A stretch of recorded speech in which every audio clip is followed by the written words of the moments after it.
श्रील प्रभुपाद लीलामृत प्रकरण 40। एक मंदिर हो। प्रभुपाद की यात्रा में 3 शिष्य उनके साथ थे। श्यामसुंदर उनका सचिव, प्रद्युम्न उनका सेवक और सांस्कृतिक संपादक और नंद कुमार उनका रसोइया। उनका पहला पंडाब सिंगापुर था, जहां आप्रवासीन अधिकारियों ने बिना कोई कारण बताए देश में उनका प्रवेश वर्जित कर दिया। सिंगापुर में प्रभुपाद से सहानुभूति रखने वाले भारतीयों ने उनके व्याख्यान की व्यवस्था की थी और सैकड़ों आमंत्रण पत्र भी वितरित किए थे, किंतु निराश और अस्वस्थ श्री प्रभुपाद को 12 घंटे की सिडनी की यात्रा जारी रखनी पड़ी। अप्रैल 1, 1972 मेलबोर्न जाने से पहले प्रभुपाद ने सिडनी में कुछ दिन रुकने की योजना बनाई थी। यद्यपि ऑस्ट्रेलिया में कृष्ण भावनामृत आंदोलन अभी शुरू ही हुआ था। प्रभुपाद ने उसमें सार्थक संकेत देखे थे। भक्तों को दीक्षित करना, टेलीविजन और रेडियो पर कार्यक्रम और मंदिर में प्रातःकालीन व्याख्यानों में रुचि रखने वाली भीड़ की उपस्थिति। ये ऑस्ट्रेलिया की उनकी केवल दूसरी यात्रा थी। पहली यात्रा में जो उन्होंने करीब साल भर पहले की थी, उन्होंने राधा गोपीनाथ के विग्रह की स्थापना की थी और उनसे प्रार्थना की थी, अब मैं आपको म्लेच्छ के हाथों में छोड़ रहा हूँ। मैं जिम्मेदारी नहीं ले सकता। कृपा पूर्वक इन लड़के लड़कियों का मार्गदर्शन कीजिए और उनको बुद्धि दीजिए कि वो आपकी पूजा अर्चना अच्छे ढंग से कर सके। अब वहाँ लौटने पर जब उन्होंने विग्रह की सुसज्जित और सुव्यवस्थित देखा तो वो प्रसन्न हो उठे। 5 दिन के व्यस्त धर्मोपदेश के बाद वो मेलबोर्न चले गए। उपनंदा मेलबोर्न में प्रभुपाद टाउन हॉल में बोले और मेलबोर्न के सभी हिप्पी वहाँ उपस्थित थे। वहाँ एक व्यक्ति था जिसे लोग जादूगर कहते थे। वो विश्वविद्यालय में प्रोफेसर हुआ करता था, किंतु उसने पद से त्यागपत्र दे दिया था ताकि वो अपनी जादूगरी दिखा सके। वो बड़ा बुद्धिमान था। वो काला लबदा और लियोटार पहने था। जो ही प्रभुपाद ने प्रश्न आमंत्रित किए, वो उठकर खड़ा हो गया। उसके साथ उसके अपने अनुयायियों का दल था। पहले वो बहुत आदरपूर्वक बोला, क्षमा करें कृष्ण कृपामूर्ति जी, मैं आपका व्याख्यान सुनता रहता हूँ, किंतु मैं इस संबंध में एक बात कहना चाहता हूँ। मेरा विश्वास है कि मैं भगवान हूँ, मैं ब्राह्मण का केंद्र हूँ। अगले वर्ष में किसी समय इस सिद्ध कर दूंगा कि मैं ब्राह्मण का केंद्र हूँ। प्रभुपाद ने कहा, ये सब ठीक है, प्रत्येक व्यक्ति ऐसा ही समझता है। आप और से भिन्न कैसे है? सचमुच जादूगर के नाटक का मतलब यही था कि वो अपने आप को भिन्न दिखाना चाहता था, वेशभूषा आदि हर चीज में। अतएव प्रभुपाद ने उसका भंडाफोड़ कर दिया, एक और भौतिकतावादी मूर्ख के रूप में उसे बेनकाब कर दिया। हर व्यक्ति हंसने लगा और तालियां बजाने लगा। ऑकलैंड, अप्रैल 14, 1972। प्रभुपाद के न्यूजीलैंड पहुंचने की कुछ ही सप्ताह पूर्व भक्तों ने वहां एक मंदिर का निर्माण किया था। प्रभुपाद वहां कुछ दिन रुके और उन्होंने राधा कृष्ण विग्रहों की स्थापना की। बुरी जनाह प्रभुपाद ने संगमरमर के विशाल विग्रह स्थापित किए, किंतु उनकी देखभाल के लिए वहां केवल एक लड़की थी।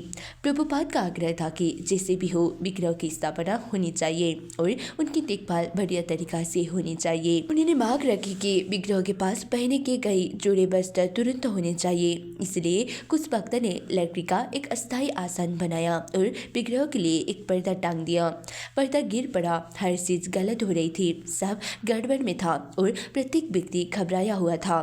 तब श्री प्रभुपाद ने सब अपने ऊपर ले लिया। वो बोले, इसे यहाँ रखो, इसे वहाँ पीछे रखो, ये करो, वो करो। उनने पूरी स्थिति को अपने नियंत्रण में ले लिया।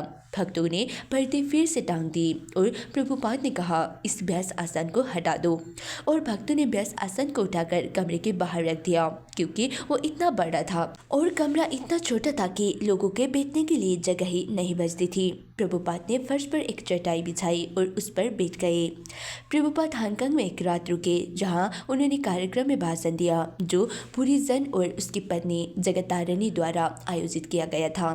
भूरी जनाह, हमने भारतीय बच्चों को सिखाया था कि वो आध्यात्मिक गुरु महाराज की प्रार्थना के गीत गाए, अतः हमने उनसे प्रभुपाद की प्रार्थना के गीत गवाए। उन्होंने मेरी ओर देखा और वो सचमुच प्रसन्न थे। तब उन्होंने कहा, आपकी पत्नी ने कहा कि यहाँ रुचि लेने वाले लोग नहीं हैं, किंतु आपके पास तो इतने सारे शीशे हैं। मैं बोला, प्रभुपाद ये सारे शीशे आपके हैं। भाषण के अंत में प्रभुपाद ने पूछा कि क्या किसी को प्रश्न पूछने हैं, और एक छोटे से भारतीय बच्चे ने हाथ उठाया और कहा, वन में आग किसने लगाई? बच्चा उस आग की बात सोच रहा था जिसका उल्लेख कृष्ण की लीलाओं के पुस्तक में है, किंतु उसने इतना कहा, वन में आग किसने लगाई? प्रभुपाद ने प्रश्न को एक और ढंग से लिया कि ये भौतिक संसार एक जलते हुए जंगल की तरह है, जैसा कि आध्यात्मिक गुरु की प्रार्थना में वर्णन आया था। इसलिए प्रभुपाद ने कहा, किसी ने भी वन में आग नहीं लगाई, वो अपने आप लग जाती है, जैसा कि जंगल में होता है। दो बांसों के आपस में रगड़ने से आग शुरू हो जाती है। किंतु हरे कृष्ण जपने से हम भौतिक जीवन की इस अग्नि से बच सकते हैं। जापान में भक्तजन टोक्यो के बाहर पहाड़ी क्षेत्र के एक पुराने फार्म हाउस में रहते थे। श्रील प्रभुपाद एक निकट के होटल में रुके। उन्होंने मंदिर में राधा कृष्ण विग्रह की स्थापना की और टोक्यो में इस्कॉन के नेता सुदामा को संन्यास की दीक्षा दी। प्रभुपाद कहते थे कि वो अपने शिष्य की नारी पहचानते थे। हाल ही में उन्हें अपने प्रमुख प्रबंधों में ऐसी प्रवृत्ति का आवाज मिला था कि वो प्रबंधों में बहुत अधिक डूबे रहते थे और धर्मोपदेश में पर्याप्त धन नहीं लगाते थे। वो अपने सचिव से कहते रहते थे कि जीबीसी के लोगों को केवल अपने डेस्कों के पीछे बैठकर शक्ति के केंद्रीकरण का प्रयत्न नहीं करना चाहिए, वरन उन्हें विरक्त होना चाहिए, संन्यास ले लेना चाहिए और भ्रमण करके धर्मोपदेश करना चाहिए। इसी बात को मन में रखकर उन्होंने जीबीसी के 2 सचिवों तमाल कृष्ण और सुदामा को संन्यास आश्रम में दीक्षित किया था। अब प्रभुपाद ने उन लोगों को शिक्षा दी कि वो प्रबंधक के दायित्व का त्याग न करे, वरन उनके उदाहरण का अनुसरण करते हुए विरक्त भाव से प्रचार करे और अपने अपने क्षेत्र में व्यवस्था देखे। श्याम सुंदर प्रभुपाद के होटल की दीवारें जीन के कागज की थी और बहुत ठंडी थी। ये तो ऐसा ही था जैसे कोई ठंडे उत्तरी क्षेत्र में आ गया हो, लेकिन वहाँ सेंट्रल हीटिंग की व्यवस्था न हो। एक दिन मैं मंगल आरती के लिए प्रभुपाद के कमरे में गया और मैंने अपने चारों ओर कंबल लपेटे रखा था। मैंने कहा, प्रभुपाद क्या आपको सर्दी लग रही है? मैंने देखा कि ठंडक से उन्हें कष्ट था, किंतु वो उन्हें कृष्ण की सेवा करने से रुक नहीं सकती थी। नंद कुमार रविवार के भोजन में लगभग 30 जापानी आए थे। उनमें से अधिकतर युवा थे और हर एक अपने साथ प्रभुपाद के लिए एक फूल लाया था, जिसे उसने प्रभुपाद के चरणों पर रखा और उन्हें पूरी तरह से दंडवत प्रणाम किया। वो इतने आदरपूर्ण थे कि प्रभुपाद को कहना पड़े कि ये बहुत अच्छा लक्षण है कि ये लड़के लड़कियां एक साधु का आदर करना जानते हैं। भूरी जन हमने कोबे में एक कार्यक्रम आयोजित किया था। वहाँ बहुत से भारतीय और सिंधी रहते थे और टोक्यो से बहुत दूर था। उन लोगों ने प्रभुपाद को एक मकान की 3री मंजिल पर ठहरा दिया और उसमें कोई लिफ्ट नहीं था। प्रभुपाद ने अपने सिर ऊपर किया और वो सीधे चढ़ते चले गए। यद्यपि इसमें उन्हें घोर मेहनत करनी पड़ी। कार्यक्रम की व्यवस्था इतनी खराब थी कि व्याख्यान करने वालों में प्रभुपाद के साथ ही एक मायावती सन्यासी को भी रख दिया गया था। प्रभुपाद पहले बोलना चाहते थे, इसलिए वो अंग्रेजी में बोले। श्रोताओं में 100 के करीब भारतीय थे। प्रभुपाद ने स्पष्ट रूप से और जोरदार शब्दों में बताया कि कृष्ण भगवान है। तब दूसरा सन्यासी हिंदी में बोलने लगा। प्रभुपाद आंखें बंद किए और जप करते हुए वहाँ बैठे रहे। एकाएक उन्होंने हम लोगों की ओर देखा और कहा, कीर्तन तुरंत आरंभ करो। अतः सन्यासी के भाषण के बीच में ही हम खड़े हो गए और कीर्तन करने लगे। कीर्तन के तुरंत बाद प्रभुपाद चले गए। जब हम प्रभुपाद के कमरे में उनके पास पहुँचे तो उन्होंने हमें बताया कि क्या हुआ था। वो बोले, पहले तो वो सन्यासी ठीक बोल रहा था, उसके बाद वो पश्चुपासन के बारे में बोलने लगा और जब उसने ये कहा कि परम भगवान निर्विशेष निराकार है तो मैं इसे सहन नहीं कर सका। अंत में प्रभुपाद ने कहा, जब मैं घर से बाहर होता हूँ तब सिंह जैसा होता हूँ, घर में मैं मेमना बन जाता हूँ। टोक्यो में प्रभुपाद को अपने मुद्रक दाई निपुण सेवा पर काम था। दाई निपुण प्रिंटिंग कंपनी ने केवल प्रभुपाद के बात पर विश्वास करके उन्हें $1,00,000 उधार दिए। उसे प्रभुपाद बहुत प्रसन्न हुए। दाई निपुण का एक अफसर भी उनसे मिलने और उसने विनम्रता पूर्वक पूछा कि क्या उसका पुत्र, जिसकी मृत्यु 1.5 साल पहले हो गई थी, बुद्ध के पास पहुंचा होगा। एक युवा जापानी अधिकारी ने, जो उस वृद्ध व्यक्ति के प्रश्न और प्रभुपाद के उत्तर का अनुवाद कर रहा था, बताया कि उसके बाद से वो वृद्ध व्यक्ति बहुत धार्मिक हो गया है। प्रभुपाद ने पूछा, क्या वो सबसे बड़ा पुत्र था? 20 वर्ष से सबसे छोटा। दोनों अधिकारियों ने आपस में संक्षिप्त वार्ता की। वो पूछ रहे कि पुत्र की मृत्यु से इन्हें जो दुख है उसके छुटकारा कैसे पा सकते हैं। प्रभुपाद ने कहा, ओह हाँ, हर बात की सफलता इस बात पर निर्भर है कि कृष्ण कैसे प्रसन्न हो। वो मैं बता चुका हूँ। उन्होंने कृष्णा और बलराम के गुरु महाराज सांदीपनि मुनि के दृष्टांत का वर्णन किया। सांदीपनि मुनि का पुत्र मर गया था। उन्होंने अपने दोनों छात्रों से कहा, मेरे प्रिय बालकों, मैंने अपना बहुत जवान लड़का खो दिया है। यदि तुम इसे ला दो मैं तुम्हें बहुत प्रसन्न होऊंगा। अतः कृष्ण यमराज के लोक में गए और उनके पुत्र को वापस ले आए। आप कृष्ण को प्रसन्न कर लीजिए और आपको वरदान मिल जाएगा। आपका पुत्र वरदान पालेगा। आप कृष्ण से प्रार्थना करें कि आपका पुत्र जहाँ कहीं भी हो प्रसन्न रहे। क्या आपका विश्वास पुनर्जन्म में है? युवा जापानी ने वृद्ध जापानी से जापानी भाषा में बात की। वृद्ध ने सिर हिलाया। प्रभुपाद ने आगे कहा, हाँ, तो आपके लड़के ने अवश्य कहीं कोई दूसरा शरीर धारण कर लिया होगा। अतः यदि आप कृष्ण से प्रार्थना करें तो आपको पुत्र सुखी रहेगा, उसे लाभ मिलेगा।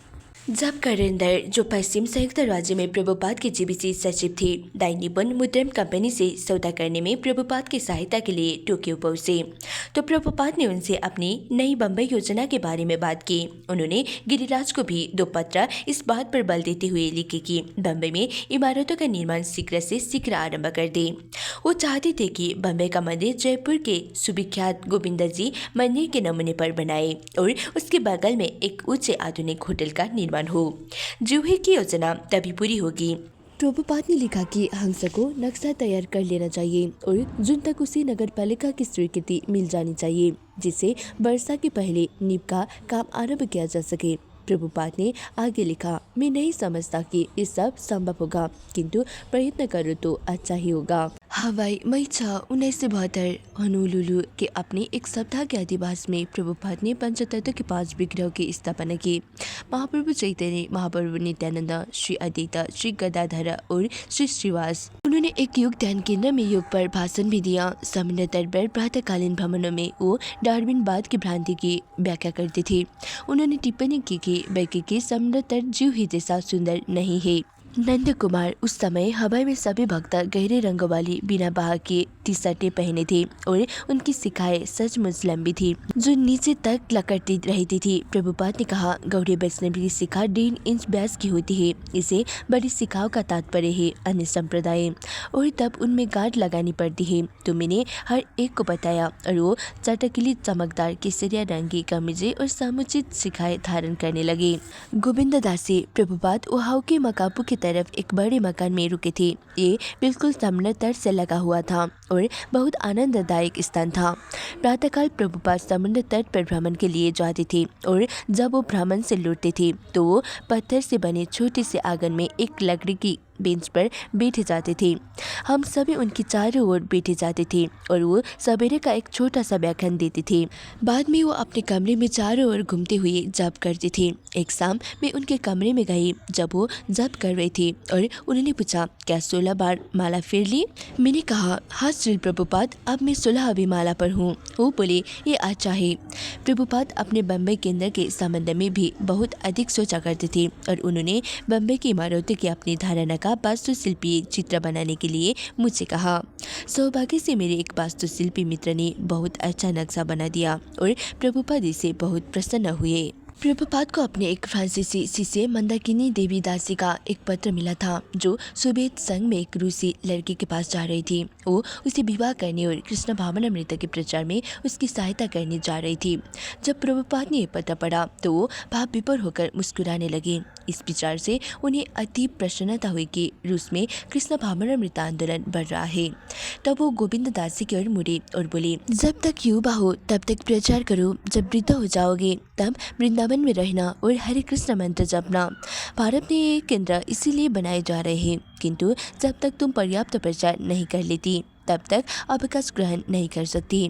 मन चंचल रहेगा। यदि पर्याप्त प्रचार कर लिया है तब तुम अवकाश ग्रहण कर सकती हो और हरे कृष्ण मंत्र का जप कर सकती हो। इसलिए अधिक से अधिक प्रचार करो। प्रभुपाद किसी भक्त के साथ चाहे कभी कभी एक दिन या कुछ क्षण ही बिता सके हो, उसे संक्षिप्त संसर्ग से उसे स्थायी प्रेरणा मिलती थी। भक्त को लगता था कि अपने कुछ क्षणों के संसर्ग या मार्गदर्शन से प्रभुपाद ने उनके जीवन को सर्वाधिक महत्वपूर्ण क्षण दे दिए हैं। जिस क्षण या स्थान में प्रभुपाद भक्तों के साथ होते, उसी क्षण वो उसके पर भी होते थे और इससे गहनतर समस्या का चिंतन करते होते थे तथा इसी प्रगाढ़ता से कृष्ण की आराधना में लीन होते थे, जो भक्तों की समझ से ऊपर थी। प्रभुपाद को हवाई में गिरिराज का एक पत्र मिला, जिसके चालक श्रीमान एन से निपटने में अपने बम्बई के प्रबंधक की योग्यताओं में उन्हें संदेह होने लगा। गिरिराज ने वस्तु स्थिति का वर्णन करते हुए लिखा था कि उन्होंने श्रीमान एन को केवल 7,500 रुपया दिए हैं और प्रभुपाद ने पूछा, ये भुगतान किस बात के लिए किया गया? गिरिराज का अभिप्राय था कि ये राशि उन 2 लाख रुपया प्रति वर्ष की एक किस्त है, जो पट्टा प्राप्त कर लेने के बाद उन्हें श्रीमान एन को देने थे। किंतु वो श्रीमान इनको ये धन बिना औचित्य को दे रहे थे, जबकि अभी तक उन्हें पट्टा नहीं मिला था। प्रभुपाद को अपने हरे कृष्ण लेन के लिए एक चिंता होने लगी। बार बार उनका ध्यान बम्बई, वृंदावन और मायापुर पर जाता था, किंतु वो इन समस्याओं पर अधिक बात नहीं करते थे। प्रत्युत जिन जगहों में वो जाते थे वहाँ के भक्त और सामान्य जन उनके ध्यान का पूरा लाभ पाते थे। श्रीमद् भागवतम पर भाषण देते हुए वो उस पर पूरा ध्यान केंद्रित करते थे, और जब वो किसी से निजी वार्ता करते थे, किसी अभ्यागत को समझाते होते थे या किसी भक्त को मार्गदर्शन देते होते थे, तो वो इसे पूरे ध्यान से करते थे। उनकी कृष्ण भक्ति की ये विशेषता थी कि वो अनेक व्यक्तियों और संसार भर की अनेक समस्याओं का दायित्व पालन करते थे और इसे अत्यंत मनोरम ढंग से करते थे। वो प्रतिदिन प्रातः काल भ्रमण के लिए या मंदिर में अपने शिष्यों के समक्ष प्रातः विकसित कमल पुष्प के समान प्रकट होते थे। वो निष्कपट और सरल थे। उनका उद्देश्य इतना पवित्र था कि कोई भी उसे देख सकता था। तभी वो इतने गंभीर थे कि कोई उसकी कल्पना नहीं कर सकता था। वो कृष्ण की भक्ति में हर समय हर स्थान में लीन रहते थे, चाहे वो हांगकांग में अपने 2 शिष्यों के साथ लिफ्ट में ऊपर चढ़ रहे हो, जापानी संस्कृति के बारे में विवरण नोट कर रहे हो या हवाई का आकाश के नीचे समुद्र तट पर भ्रमण कर रहे हो। लॉस एंजलिस, मई 18, 1972। जब श्री प्रभुपाद लॉस एंजलिस पहुंचे तो ये समाचार फैल चुका था कि श्री प्रभुपाद चाहते थे कि सभी जीबीसी सचिव अपने टेक्सटों को छोड़कर बाहर निकले और प्रचार कार्य में लग जाए। अमेरिका के 4 जीबीसी के सचिव सन्यासी बनने के इच्छुक थे और लॉस एंजलिस उनके पहुंचने की प्रतीक्षा कर रहे थे। सदस्वरूप प्रभुपाद ने कहा कि चूंकि हम युवावस्था में संन्यास ले रहे थे, इसलिए स्वयं उनकी अपेक्षा हमें बहुत अधिक कार्य करने का पर्याप्त अवसर मिलेगा। प्रभुपाद ने कहा कि उन्होंने संन्यास जीवन के बिल्कुल अंत में लिया था, किंतु बिल्कुल कुछ नहीं से थोड़ा तो अच्छा है। इस विचार पर हर एक हंसता था कि हम प्रभुपाद की अपेक्षा अधिक कर पाएंगे। एक एक करके हम व्यास आसन के पास गए और प्रभुपाद ने हमें अपना अपना त्रिदंड देकर कहा, अब प्रचार करो, प्रचार करो, प्रचार करो। कुछ समय तुरंत के बाद ही प्रभुपाद ने हम लोगों को अपने कमरे में ऊपर बुलवाया। हमने उनसे पूछा कि क्या उनके विशेष निर्देश थे। उन्होंने कहा, संन्यास्त जीवन में 2 प्रतिबंध है। एक ये है कि जब किसी धनाढ्य व्यक्ति से भेंट हो तो हमें ये नहीं सोचना चाहिए, ओ मैंने इन सब चीज का त्याग कर दिया है, किंतु इच्छा करे कि इन चीजों का सुख भोगना मुझे भी नसीब होता। और दूसरा प्रतिबंध है कि जब किसी सुंदर स्त्री को देखे तो ये ना सोचे मेरे पास एक सुंदर पत्नी थी और ये सुंदर स्त्री अब मेरे सामने है, काश इसका आनंद मैं ले सकता। दूसरे शब्द में संन्यास लेने का कोई दुख मन में नहीं होना चाहिए। जगदीश प्रभुपाद ने जीबीसी के सभी सचिवों को लॉस एंजलिस बुलाया, जहां कुछ लोगों ने संन्यास ग्रहण किया और प्रचार के लिए क्षेत्र को पुनः निर्धारित करने में हमने विचार विमर्श किया। प्रभुपाद के साथ हमारी एक विशेष बैठक हुई। जीबीसी के सभी लोग प्रभुपाद के कमरे में बैठे थे और उन्होंने हम सब की ओर देखा। वो बोले, क्या आप सबको विश्वास है? हम केवल वहाँ बैठे रहे। 2 मिनट तक कोई कुछ नहीं बोला। मेरे जीवन का ये अत्यंत गंभीर क्षण था। प्रभुपाद हमें चुनौती दे रहे थे, क्या आप सबको विश्वास है? क्या आप सभी में निष्ठा है? जब प्रभुपाद बात कर रहे थे तो उनके जीबीसी के शिष्य बड़े ध्यानपूर्वक सुन रहे थे। उन्होंने कहा, जहाँ तक मेरा संबंध है मुझे विश्वास है, इसलिए मैं आगे बढ़ता जा रहा हूँ। ये एक वास्तविकता है, मैं आगे बढ़ता जा रहा हूँ क्योंकि ये एक वास्तविकता है, ये मिथ्या नहीं है। इस विषय में मुझे व्यक्तिगत रूप से पूर्ण विश्वास है। जब कोई मुझसे कहता है क्या आपको विश्वास है, तो मैं कहता हूँ नहीं, मेरी विश्वास करने की बात नहीं है, ये एक वास्तविकता है। अतएव आप अपने विश्वास का प्रचार अपने साहित्य, तर्क प्रसार और विरोधियों का सामना करके करें। किंतु क्या आपको विश्वास है? यदि आपको विश्वास नहीं है तो ये बात मेरे लिए अच्छी नहीं है। पहली बात उत्साह की है, मुर्दा मत बनिए। आपको मुझसे अधिक कार्य करना है। जिस किसी में भी जीवन है वो प्रचार कर सकता है। तो मंदिर के स्थानीय अध्यक्ष और कोषाधिकारी सारी व्यवस्था करेंगे। जीबीसी पर्यवेक्षण करेंगे कि काम ठीक से चल रहा है। किंतु पहली व्यवस्था है कि प्रत्येक सदस्य 16 माला मंत्र का जप करे और विधि विधानों का पालन करे। वही हमारी आध्यात्मिक शक्ति है। अब ये आपके हाथों में है। मेरी योजना यही थी इसे अमेरिकनों को देने की, किंतु आपको आध्यात्मिक रूप से शक्तिशाली होना है। यदि आप केवल दिखाने के लिए व्यवस्थापक होना चाहे तो ये अच्छा नहीं होगा और केवल भ्रमण करना ही जरूरी नहीं है। भ्रमण से आपको संघ के समर्थन के लिए कुछ ठोस कार्य करना होगा। लेकिन एक साथ कुछ थोड़े से लोग थे और उन्होंने पूरे देश पर अधिकार कर लिया। कृष्ण भावनामृत का प्रचार आप पर निर्भर करता है। गतिहीन मत बनिए, जाइए और प्रचार कीजिए। आपका कर्तव्य है उन्हें बताना। मेरे प्रिय अमेरिकी भाइयों, आपके पास इतनी विपुल संपत्ति और सुख सामग्री है, इसे कृष्ण के लिए उपयोग कीजिए। यदि आप ऐसा नहीं करते तो पतन अवश्य भी है। श्रील प्रभुपाद के लॉस एंजलिस में इस्कॉन के अनेक अमेरिकी नेताओं से भेंट हुई। उन्होंने पाश्चात्य संचार के अपने मुख्यालय में कृष्ण भावनामृत से संबंधित व्यापक कार्यक्रमों की व्यवस्था को देखा। उन्होंने कृष्ण भजनों का एक नया रिकॉर्ड सुना जो भक्तों के अपने स्टूडियो गोल्डन अवतार में गिटार और अन्य अमेरिकी वाद्य यंत्रों की संगत के साथ तैयार किया गया था। प्रभुपाद ने उसे पास कर दिया और कहा, ये जॉर्ज हैरिसन से अच्छा है। वो आर्ट स्टूडियो में गए जहाँ भक्त उनकी पुस्तकों के लिए चित्र तैयार कर रहे थे। उन्होंने कई सुझाव दिए। अनंग मंजरी प्रभुपाद विभिन्न मंदिर कार्यालयों का निरीक्षण करते हुए घूम रहे थे। एक कार्यालय में कैलेंडर ने उन्हें एक नया कंप्यूटर दिखाया। उसने कहा, प्रभुपाद, हमें केवल रूप गोस्वामी शब्द टाइप करने हैं और उसके बाद ये स्वतः वो सब लिख डालेगा जो आपने रूप गोस्वामी के विषय में कभी भी कहा या लिखा है। प्रभुपाद कंप्यूटर के प्रति बिना कोई रुचि प्रदर्शित किए उसे देख रहे थे, किंतु जब कैलेंडर ने रूप गोस्वामी का नाम लिया तो उनकी भवें उठ गई और वो बोले, ओह ऐसा है, कृष्ण की सेवा में प्रत्येक वस्तु का उपयोग हो सकता है। तब हम उस कार्यालय से निकलकर टेलेक्स मशीन के कमरे में गए। प्रभुपाद मशीन के सामने कुर्सी में बैठे गए और प्रत्येक व्यक्ति उनकी चारों ओर खड़े हो गए और कैलेंडर उन्हें मशीन का काम समझाने लगा। प्रभुपाद, ये न्यूयॉर्क तक कोई भी संदेश भेज सकती है और उधर से तुरंत उसका उत्तर आ सकता है। उसके बाद कैलेंडर ने मशीन पर यह संदेश टाइप किया, हरे कृष्णा, श्री प्रभुपाद की जय, कृपया उत्तर दीजिए। कोई उत्तर नहीं आया तो उसने वही संदेश फिर टाइप किया और इस बार भी कोई उत्तर नहीं आया तो उसने इस बार ये संदेश टाइप किया, श्री प्रभुपाद की जय। श्री प्रभुपाद मशीन के ठीक बगल में बैठे हैं, कृपया उत्तर दीजिए। एकाएक मशीन पर उत्तर टाइप होने लगा और प्रभुपाद वहां बैठे दिखते रहे। टाइप पर अंकित था, आदरणीय श्री प्रभुपाद, कृपा पूर्वक अपने चरण कमलों में हम लोगों का विनीत प्रणाम स्वीकार करें। हम लोग 3 दिन के अंदर न्यूयॉर्क में कृष्ण कृपा मूर्ति आपके दर्शनों की प्रतीक्षा में रहेंगी। श्री प्रभुपाद बोल पड़े, जय हरि बोल। न्यूयॉर्क के संदेश पर उनके भक्तों के हस्ताक्षर थे। प्रभुपाद मुस्कुराए और बोले, ये बहुत अच्छा है। उस समय प्रभुपाद के शिष्य द्वारा उनकी पुस्तकों के वितरण का कार्य अमेरिका में तेजी पर था और प्रभुपाद ने उनके बारे में ताज़ा विवरण प्राप्त किया।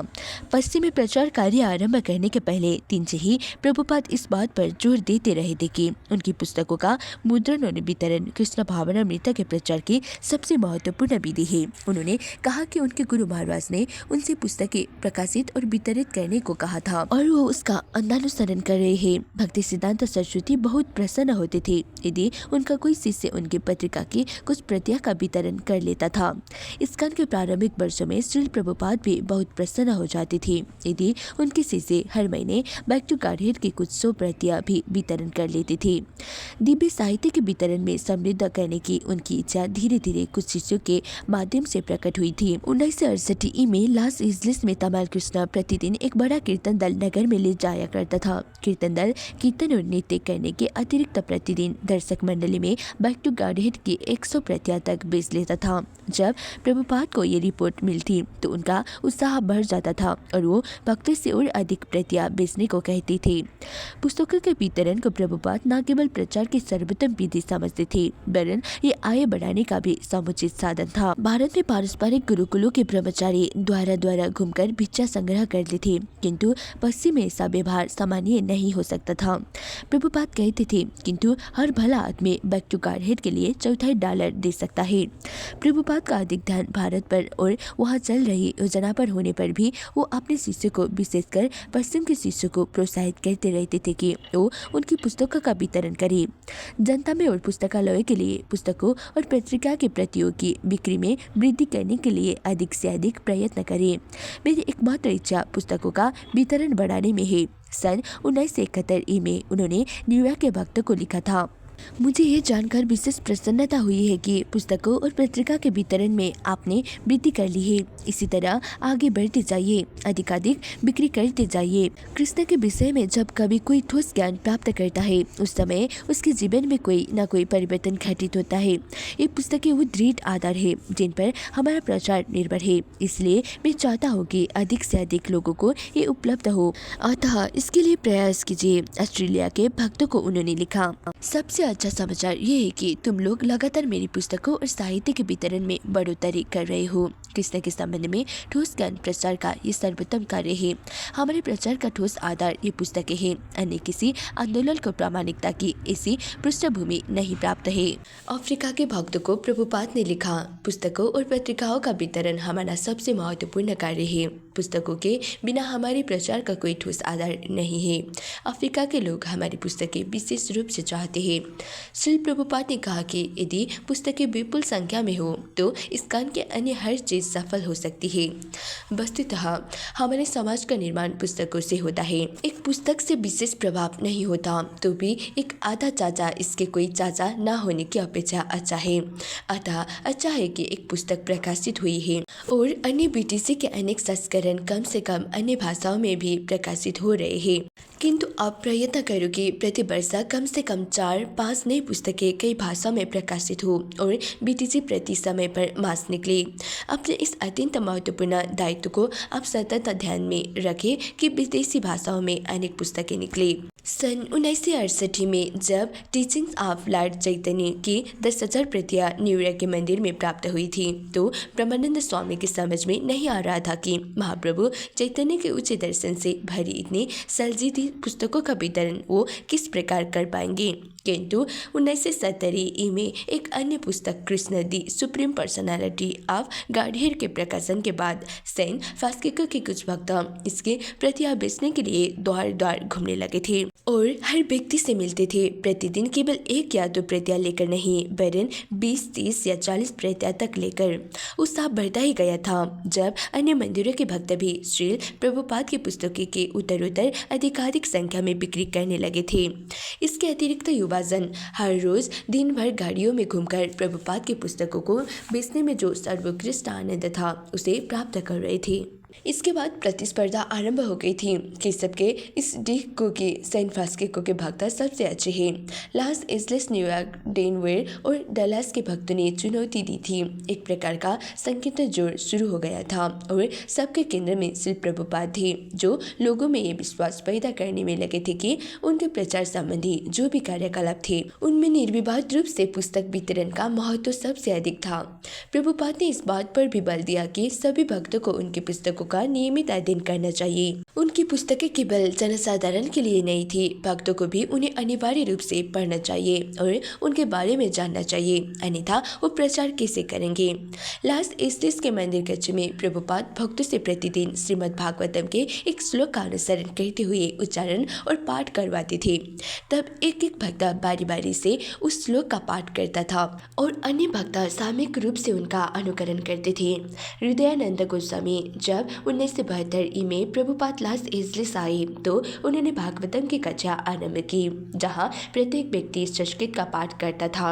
इसका एक असर ये हुआ कि भक्त अधिक गंभीर और शिष्ट हो गए। उस समय अमेरिका में जंगलीपन बहुत था। संकीर्तन दल हर तरह के जंगली कार्य कर रहे थे और रात भर बाहर घूमते रहे थे, कहीं भी सो जाते थे, कुछ भी खा लेते थे।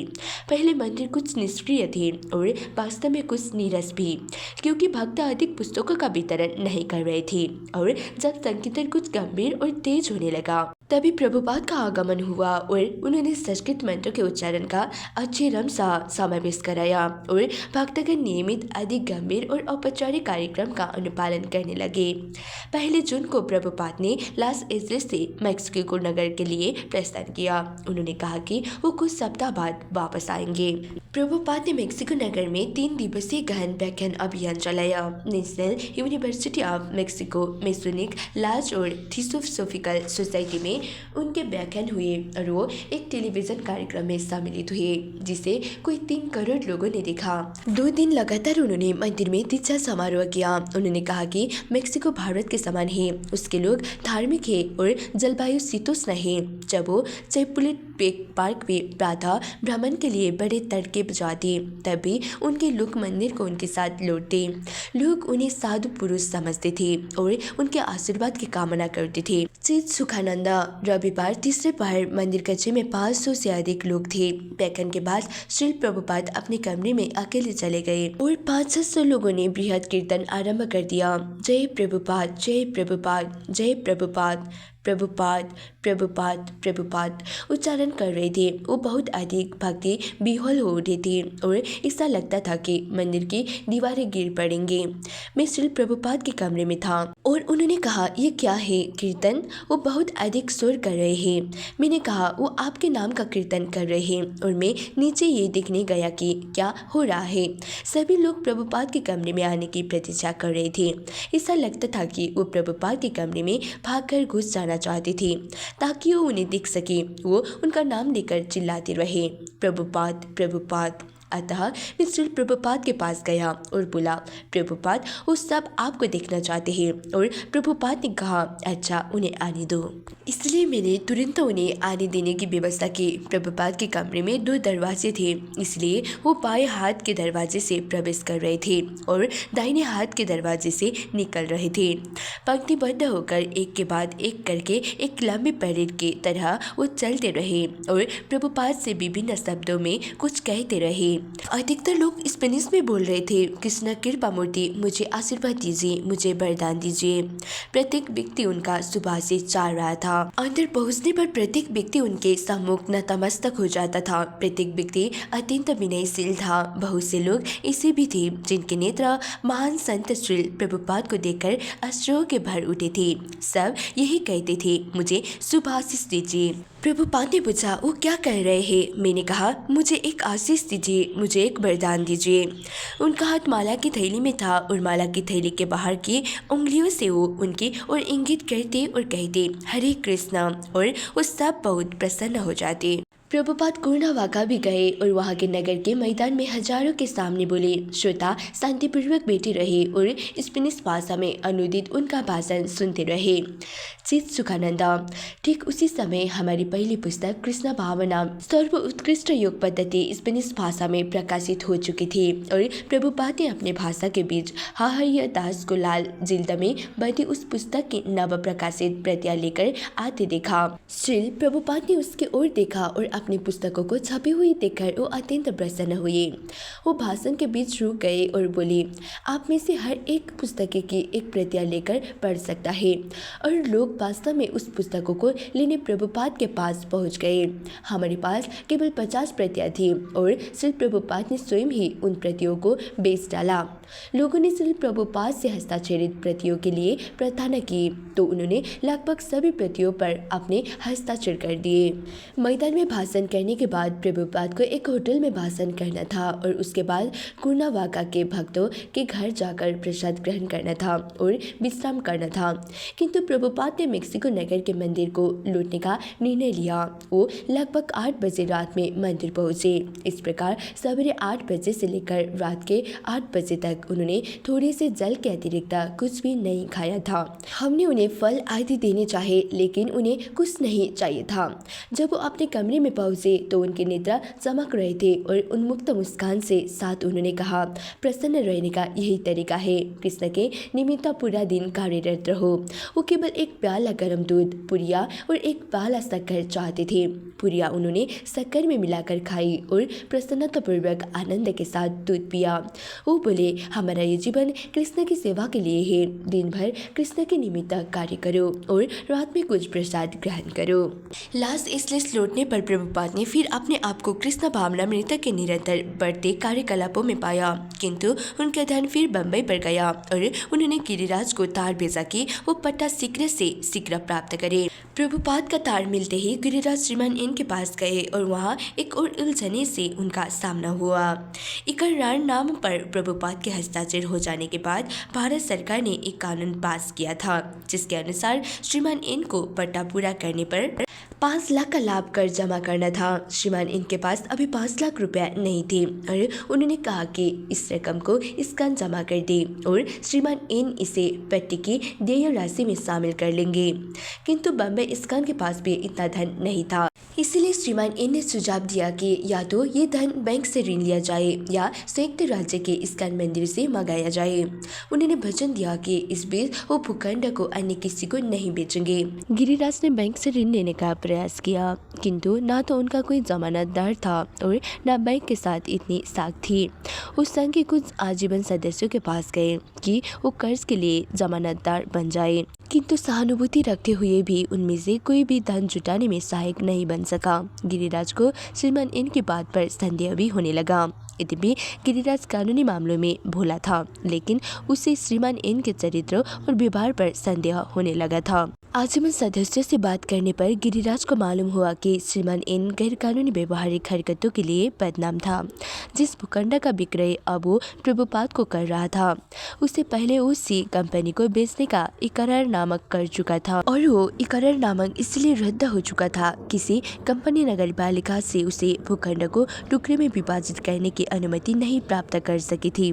श्रीमान इन के भूखंड बेचने की शर्तों में एक शर्त ये भी थी कि किसी कंपनी भूखंड का उपयोग करने के लिए सरकारी अनुमति प्राप्त करे। कुछ व्यवसाय के कथन अनुसार जिनसे गिरिराज की बात हुई, श्रीमान इन ने अपने राजनीतिक संबंधों से नगरपालिका को सी कंपनी के प्रतिकूल प्रभावित कर लिया था। श्रीमान इन ने सहायक होने का दिखावा किया था। उसने सस्ते दाम पर भक्त को भूखंड दे दिया था और उसे साफ करने के लिए मजदूर भी दिए थे। श्रीमती इन प्राय प्रभुपाद की कक्षाओं में भी जाती थी, किंतु श्रीमान इन के व्यवहार में कई विरोधाभास भी थे। डाक द्वारा इन सारी समस्याओं से अवगत होने पर प्रभुपाद को लगा कि इनका समाधान संभव है। यदि सरकार की ओर से टैक्स लगाया गया था तो भक्तों को उसे निपटना था और बैंक से ऋण का भी प्रयास करते रहना था। श्रीमान इन निश्चित रूप से चालबाज था, किंतु प्रभुपाद का मत था कि स्कैन की स्थिति मजबूत थी। गिरिराज को श्रीमान इन से घबराए बिना डटे रहना चाहिए। प्रभुपाद ने गिरिराज को श्रीमती सुमति मुरारजी और अन्य समर्थकों से वित्तीय सहायता के लिए मिलने को लिखा। ये संसार में अपने ढंग का बेजोड़ मंदिर है और यदि अमेरिकी और यूरोपीय लड़कों और लड़कियों के रूप में तुम लोग श्रेष्ठ व्यवस्थापक होने की आश्चर्यजनक योग्यता का परिचय दोगे तो तुम पर विश्वास करने में नहीं हिचकिचेंगे। इसलिए इस विशाल कार्य में तुम सब में परस्पर सद्भावना और सहयोग का होना आवश्यक है। मेरे मन में हमेशा ही चूहे के भूखंड का ध्यान रहता है और मैं चाहता हूँ कि इस सारे संसार के अनुकरण के लिए आदर्श बने और कृष्ण भावना भावी समुदाय के शुद्ध दृष्टांत के रूप में लोग तुम्हारा सम्मान करें। पोर्टलैंड, ओरेगन, जून 8, 1972। लॉस एंजलिस से थोड़े समय के लिए प्रभुपाद पोर्टलैंड गए, जहां पोर्टलैंड के अतिरिक्त सैन फ्रांसिस्को, सिएटल और वैनकूवर से भी उनके 50 से उनसे मिलने को एकत्र हुए थे।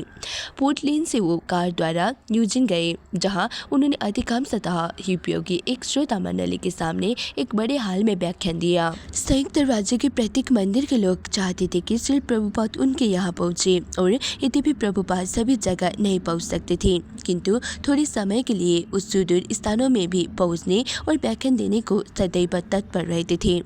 कभी कभी वो अपने पर्यटन सचिव से कहते थे कि उनके शिष्य को प्रचार कार्य संभाल लेना चाहिए, किंतु तभी व्याख्यान का कोई अवसर आ जाता तो उत्साही भक्त मंडली द्वारा समर्थित होता और प्रभुपाद उसके लिए जाने की अपनी सहमति देकर लोगों को आश्चर्यचकित कर देते। लॉस एंजलिस में 4 दिन रहने के बाद प्रभुपाद एक सप्ताह के लिए न्यूयॉर्क गए और वहां से 2 सप्ताह के लिए लंदन चले गए। लंदन में बहरी प्लेस मंदिर में जॉर्ज हैरिसन और हरिवंशकर उनसे कई बार मिलने आए। जब जॉर्ज हैरिसन ने उनसे पूछा कि क्या मैं अपने सिर के बाल मुंडवा दूं और अन्य शिष्यों की तरह बन जाऊं, तो प्रभुपाद ने कहा कि तुम एक गायक बने रहो। उन्होंने उसे याद दिलाया, यदि तुम लोगों से हरे कृष्ण जपने को कहोगे तो वो सही करेंगे। जुलाई 20 इंग्लैंड से प्रभुपाद पेरिस गए, जहां लक्सेमबर्ग पार्क गार्डन में उन्होंने खुलेआम दीक्षा समारोह संपन्न किया। उसे देखने के लिए सैकड़ों लोग इकट्ठे हो गए थे, जिनमें अधिकतर निकट के विश्वविद्यालय के उग्र सुधारवादी छात्र थे। प्रभुपाद ने अपना व्याख्यान इस कथन से आरंभ किया, आपका इतिहास फ्रांसीसियों का इतिहास क्रांति का इतिहास है, क्योंकि आप जीवन को अधिक अच्छा बनाने की ओर उन्मुख है। जब इन शब्दों का अनुवाद फ्रेंच भाषा में किया गया तो छात्र प्रसन्नता से झूम उठे और तालियां बजाने लगे। प्रभुपाद ने आगे कहा, अतः आपको इस कृष्ण भावनामृत के संबंध में जानना चाहिए। अपनी मूल भाव चेतना को पुनर्जीवित करने के लिए ये एक क्रांतिकारी आंदोलन है। जर्मनी से लगभग 30 वक्ता पेरिस आए थे और उनमें से अधिकतर ने तथा इंग्लैंड, एम्स्टर्डम और पेरिस के अनेक शिष्यों ने लक्समबर्ग गार्डन में उस दिन दीक्षा ग्रहण की। पेरिस में प्रभुपाद ने बंद कमरे में भी एक 4 दिवसीय उत्सव में भाग लिया, जहां उन्होंने प्रसन्नतापूर्वक व्याख्यान दिए और हर रात कीर्तन का नेतृत्व किया। जुलाई 26 एम्स्टर्डम में प्रभुपाद ने भगवान जगन्नाथ, भगवान बलराम और सुभद्रा के अर्चा विग्रह की स्थापना की और बोडेल पार्क में हजारों हिप्पियों के सम्मुख भाषण दिया। एक दिन बोडेल पार्क में एक भक्त जनसमूह को संबोधित कर रहा था कि प्रभुपाद ने अचानक अपने भक्त को रुक जाने को कहा। वो बोले, ये लोग निकम्मे हैं, केवल कीर्तन करो। बाद में उन्होंने पश्चिम के एक शिष्य को लिखा, हम देख रहे हैं कि यूरोप में अनेक काले के हिप्पियों को भौतिक जीवन से घृणा हो गई है, किंतु उनका इतना पतन हो चुका है कि अब वो हमारे दर्शन को भी सुनने को तैयार नहीं है। वो केवल हमारा मजाक उड़ाते हैं। अतः हमारे भक्तों को इतना ज्ञान होना चाहिए कि वो उनके इस संदेह को मिटा सके, ताकि वो कृष्ण भावनामृत में तल्लीन हो सके। जहाँ तक जनसामान्य में और विशेषकर हिप्पियों में प्रचार करने का प्रश्न है, अच्छा ये होगा कि उचित दर्शन की बातें ना की जाए और उनसे किसी तरह हरे कृष्ण मंत्र का गान कराया जाए। और यदि उनमें से कोई कुछ जानने को उत्सुक हो तो वो हमारी पुस्तकों में से कोई एक पुस्तक खरीद सकता है। यदि वो हमारे साथ कीर्तन कर सके तो उसमें उन्हें सहमति मिल जाएगी। जुलाई 29 एडिनबर्ग में प्रभुपाद से भेंटवार्ता करने स्कॉटलैंड के विभिन्न समाचार पत्रों के करीब 1 दर्जन संवाददाता आए। किशोर, एडिनबर्ग बहुत घुटन भरा, अहंकारी और परंपराओं में डूबा स्थान है, किंतु प्रभुपाद संवाददाताओं के प्रति बहुत स्नेहपूर्ण और विनम्र रहे। उन्होंने बड़ी प्रशंसा की कि ये कितना सुंदर देश है, एडिनबर्ग कितना अच्छा स्थान है और यहाँ कितने सुंदर भवन है। और उन्होंने पूछा, यहाँ 2 कॉलेज है? हाँ, 2 कॉलेज, बड़े गर्व से संवाददाताओं ने कहा। तब तो आपके वहाँ बहुत से विद्यार्थी होंगे? प्रभुपाद ने कहा। वो बोले, हाँ, प्रभुपाद ने कहा, एडिनबर्ग बहुत संपन्न नगर है। वो बोले, हाँ, बहुत संपन्न और धनी नगर है। तब प्रभुपाद ने कहा, आपके यहाँ इतना अधिक विद्यार्थी है, इतने सारे सुंदर बड़े बड़े भवन है, सुख और उपभोग की इतनी सारी सुविधाएं हैं। संवाददाता इन सब में सहमत होते गए।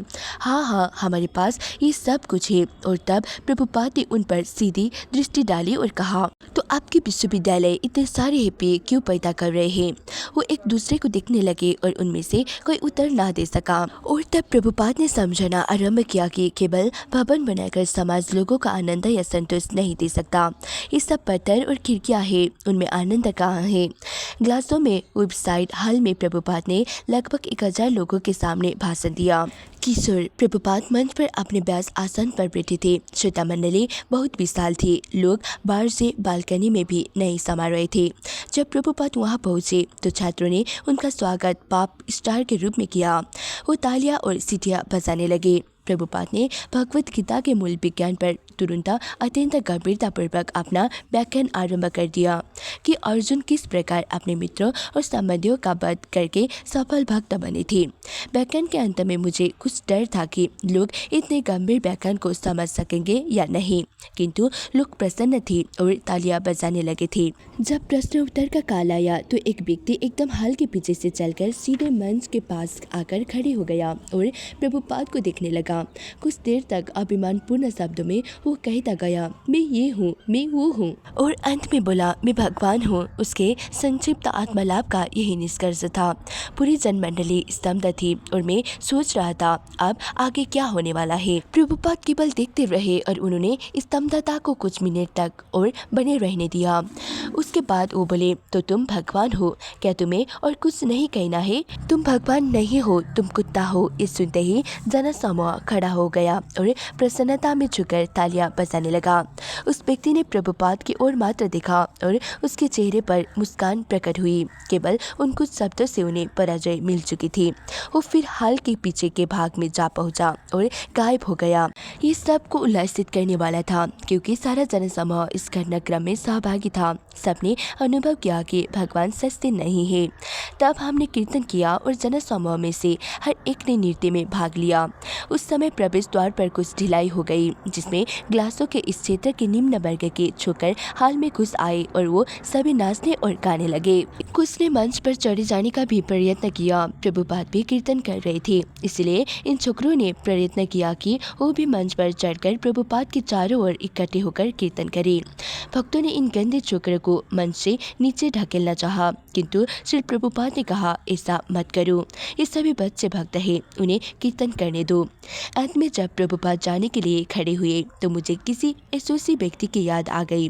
वो मुस्कुरा रहे थे और मंच से उतरते हुए अभिवादन में हाथ हिला रहे थे। सारा जनसमूह चिल्ला रहा था, नहीं नहीं नहीं। सब कहने लगे और। अगस्त 1 जब प्रभुपाद लंदन वापस लौटे और उन्होंने सुना कि सुमति मोरारा जी वहाँ आ रहे हैं, तो अपने शिष्यों के एक दल के साथ वो उनसे मिलने हवाई अड्डे गए। उनसे उन्होंने चूहे में हरे कृष्णा लाइट और इस्कॉन बम्बई के आजीवन सदस्यों को लेकर एक न्यास बनाने की अपनी इच्छा के बारे में बात की। सुमति मोरारा जी ने न्यास का अध्यक्ष बनना स्वीकार कर लिया। उसकी नियमित बैठक हुआ करेगी, जिसके इस्कॉन बम्बई की परियोजना के प्रबंधन के विषय में वो परामर्श दे सके। प्रत्येक न्यासी को परियोजना के क्षेत्र विशेष के विकास के लिए भारी अनुदान देना होगा। प्रभुपाद ने श्रीमती मोरारा जी से मंदिर के लिए अनुदान देने को कहा। श्रीमान खडेलवाल से वो पुस्तकालय के लिए अनुदान देने को कहेंगे और श्रीमान एन से 2 अन्य खंडों के लिए। ये बात कि श्रीमान एन ने अभी तक पट्टा संपन्न नहीं किया था प्रभुपाद की चिंता का कारण बनी रही और उनके मन में श्रीमान एन के इरादे और गिरिराज की योग्यता के बारे में संदेह होने लगा था। यदि बाधा केवल 5 लाख के टैक्स के कारण थी तो प्रभुपाद गिरिराज को पहले ही आदेश दे चुके थे कि वो इस्कॉन के धनाढ्य मित्र से मिले और ऋण की व्यवस्था कर ले। फिर कठिनाई किस बात की थी? किंतु गिरिराज के पत्र से तो ऐसा लगता था कि इस प्रकार का समाधान असंभव था। 27 अगस्त को प्रभुपाद ने गिरिराज को तार भेजा, क्या पट्टे पर हस्ताक्षर हो गए हैं? यदि नहीं तो शीघ्रता करे और विवरण तार से भेजे। गिरिराज श्रीमान एन के पास फिर गया, यद्यपि श्रीमान एन के उत्तर का उसे पूर्वानुमान था। इस बार श्रीमान एन ने एक और उलझन भी जोड़ दी। उसने गिरिराज को स्मरण कराया कि इस्कॉन ने अभी तक चैरिटी कमीशन दान आयुक्त से अनुमति नहीं प्राप्त की थी। इस्कॉन एक सार्वजनिक धर्मार्थ न्यास था, इसलिए कोई संपत्ति अर्जित करने के पूर्व उसे चैरिटी कमिश्नर से अनुमति लेना आवश्यक था। श्रीमान एन ने सारा दायित्व फिर इस्कॉन पर थोप दिया। चैरिटी कमिश्नर के कार्यालय में गिरिराज को मालूम हुआ कि लाइट के पट्टे पर हस्ताक्षर करने के 6 महीने पहले अनुमति के लिए आवेदन पत्र देना चाहिए था, जिसे बम्बई में गिरिराज और अन्य भक्तों के लिए भूखंड का ये मामला एक अत्यंत विषम समस्या बन गया था। न्यू वृंदावन, वेस्ट वर्जीनिया, अगस्त 30, 1972। जन्माष्टमी उत्सव को केवल 2 दिन शेष थे और प्रभुपाद का साहचर्य पाने के लिए 300 से अधिक भक्त एकत्र हो चुके थे। कृष्ण के आविर्भाव दिवस जन्माष्टमी के तुरंत बाद सदा श्री प्रभुपाद का आविर्भाव दिवस पड़ता है और इस वर्ष इस पवित्र स्थान में प्रभुपाद के पास इतने भक्त एकत्र थे कि इस अवसर के विशेष रूप से शुभ माने जाने की आशा थी। प्रभुपाद राजी हो गए थे कि वो प्रतिदिन सायंकाल न्यू वृंदावन की बहुत सी पहाड़ियों में से एक के शिखर पर विशेष रूप से इस अवसर के लिए निर्मित खुले मंडप में व्याख्यान देंगे। व्याख्यान माला को भागवतम धर्म पर प्रवचन नाम दिया गया और इन व्याख्यानों में से प्रभुपाद ने अपने शिष्यों के सामने दृष्टांत प्रस्तुत किया कि वो देश के अन्य भागों में जाकर इसी तरह के उत्सवों का आयोजन करें। भागवत धर्म पर प्रवचनों और पुस्तकों के वितरण से कृष्ण भावनामृत आंदोलन संसार भर में अपने शुद्धिकरण प्रभाव में वृद्धि करेगा। इन दिनों प्रभुपाद न्यू वृंदावन के जंगलों में लकड़ी के बने एक घर में रहते थे। वो नियमित रूप से अभ्यागतों से मिलते थे और संध्या समय व्याख्यान देते थे। प्रतिदिन संध्या समय मंडप में व्याख्यान देने देने के पूर्व भक्तजन कीर्तन करते थे और पालकी में बैठाकर प्रभुपाद को लंबी ढालू पहाड़ी पर ऊपर ले जाते थे और बाद में जब वो उन्हें नीचे वापस ले जाने लगते थे तो लालटेन और टॉर्च लिए हुए शीशे उन्हें घेरे हुए और कीर्तन करते हुए साथ चलते थे। सूर्येश्वर मंडप से मंदिर का मार्ग नीचे की ओर चक्करदार था। मैं वहां गोधूली में पहुंचा और देखा कि प्रभुपाद अपने पालकी में बैठे प्रसन्नतापूर्वक भक्तों के सागर में संतरण कर रहे हैं। सैकड़ों भक्त तुमुल कीर्तन करते हुए उनके साथ चल रहे थे और लोगों के चलने के कारण सर्वत्र धूल छा रही थी। दृश्य बहुत ही शानदार लग रहा था, मानो किसी महाकाव्य की 10 कमांडमेंट्स अथवा एक शूटर जैसे चलचित्र का कोई बढ़िया दृश्य हो। ये दृश्य इससे भी बढ़कर लग रहा था क्योंकि ये आध्यात्मिक था। जैसे जैसे प्रभुपाद की पालकी नीचे की ओर बढ़ती जा रही थी, मैं धूलि में अचानक गिर गया। सब कुछ निरंकुश था किंतु था भक्ति भावित। बट्टू गोपाल एक छोटी सी पालकी थी जिसे 4 लोग उठाए हुए थे। प्रभुपाद के पकड़ने के लिए उसमें कुछ रस्सियाँ थी और प्रभुपाद के लिए उसमें यात्रा करना कोई सुखद न था, किंतु दृश्य अपूर्व था। भक्त टार्च, इलेक्ट्रिक टार्च, मसाल और लालटेन लिए चले रहे थे और उनके पीछे प्रभुपाद की पालकी थी जो उस पगडंडी पर नीचे उतरे रही थी। सैकड़ों शिष्य उन्हें घेरे हुए थे और कीर्तन का निदान उठा रहे था। मैं बराबर प्रयत्न करता रहा कि प्रभुपाद के निकट पहुंच सकूं और उनकी झांकी प्राप्त करूं। जहां देवदासी हम अंधेरे में ढालू पहाड़ी पर भक्तों की नदी के तुमुल कीर्तन के मध्य नीचे की ओर भाग रहे थे। ऐसा लगता था कि हमारे पैर जमीन पर नहीं पड़ रहे हैं।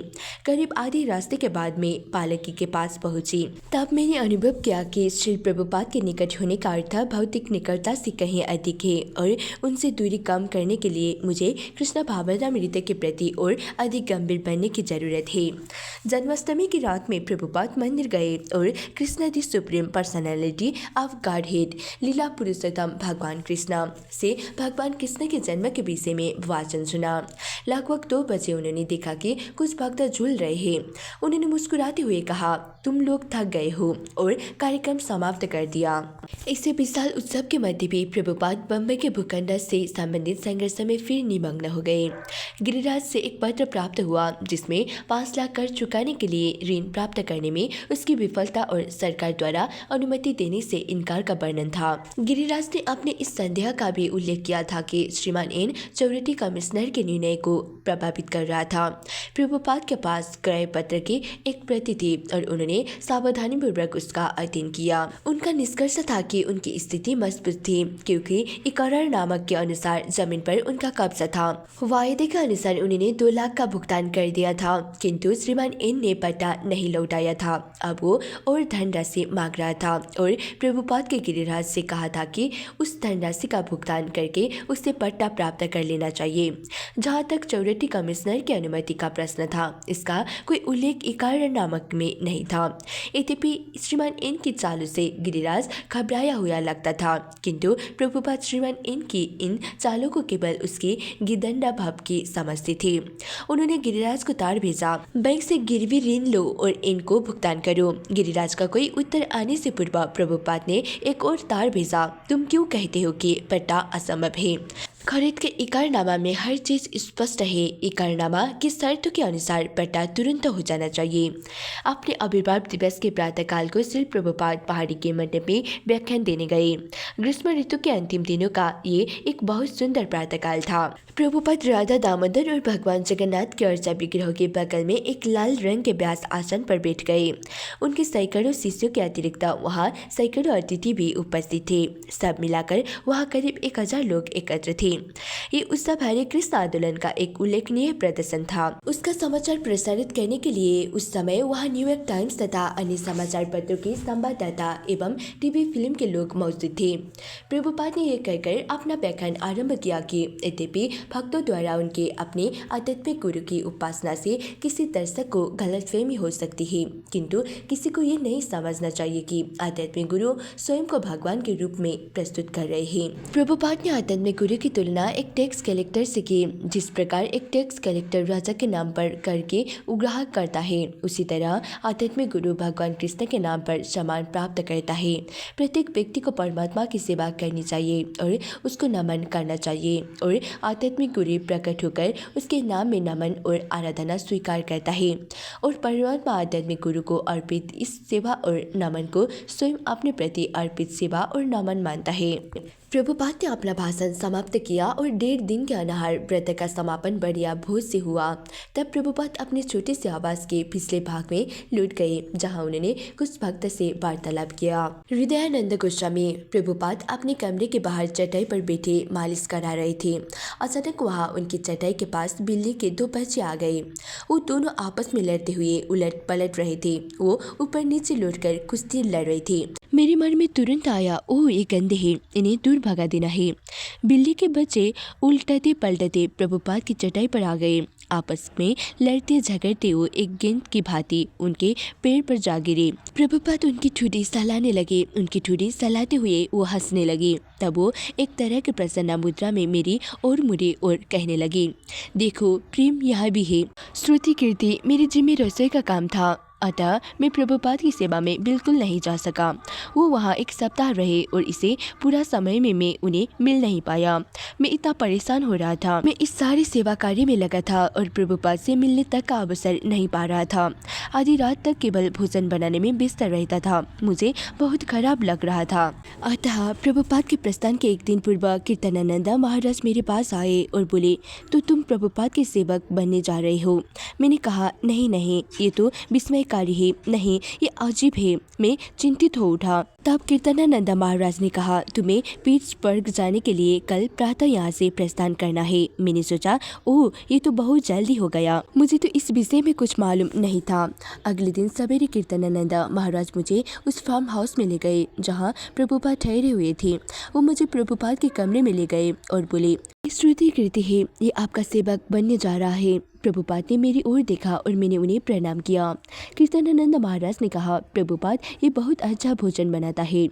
प्रभुपाद ने कहा, ये बहुत अच्छी बात है। महाराज ने कहा, लेकिन ये मालिश करना नहीं जानता। मैंने जीवन में ये पहले कभी नहीं किया था। और तब प्रभुपाद ने कहा, ठीक है, मालिश तो कोई भी कर सकता है, ये बहुत आसान है। सत्यनारायण में भक्तों के एक दल में था। हमें एक पुरानी बस में देश भर में घूमकर प्रचार करना था। बस में अर्चा विग्रह थी, रसोई घर था और स्नान घर था।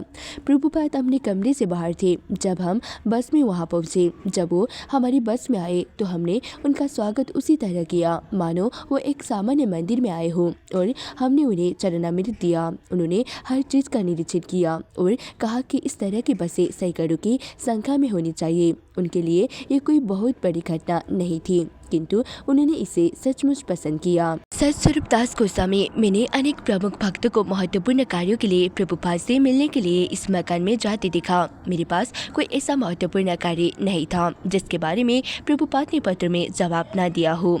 मुझे चिंता होने लगी कि अन्य लोग उनसे मिलने जा रहे हैं, किंतु मैं नहीं जा रहा हूँ। अंत में एक दिन मेरी चिंता इतनी बढ़ गई कि मैंने निर्णय लिया कि मैं कृष्ण कृपा मूर्ति प्रभुपाद से अवश्य मिलूंगा। जब मैं उनके मकान के द्वार पर पहुंचा तो प्रभुपाद के सेवक ने बिना रोक टोक से मुझे अंदर जाने दिया। 1 मिनट में मैंने अपने आप को प्रभुपाद के सम्मुख बैठा पाया। वो मालिश कराने बैठे थे। मैंने श्री प्रभुपाद को बताया कि मेरे पास उनसे पूछने के लिए कोई बहुत जरूरी विशेष प्रश्न नहीं थे, किंतु उनके दर्शनों के लिए मैं व्यग्र था, इसलिए चला आया था। प्रभुपाद ने उत्तर दिया कि मुझे चिंताग्रस्त होकर आने की आवश्यकता नहीं थी। उन्होंने कहा कि सभी बातों का उत्तर उन्होंने अपने पुस्तकों में दे दिया है। सचमुच ये बहुत प्रेरणादायक था। एक तरह से वो मुझे बता रहे थे कि एक पुराना शिष्य होने के नाते मुझ में ये विश्वास होना चाहिए कि उनकी पुस्तकें पढ़कर हम सब कुछ प्राप्त कर सकते हैं।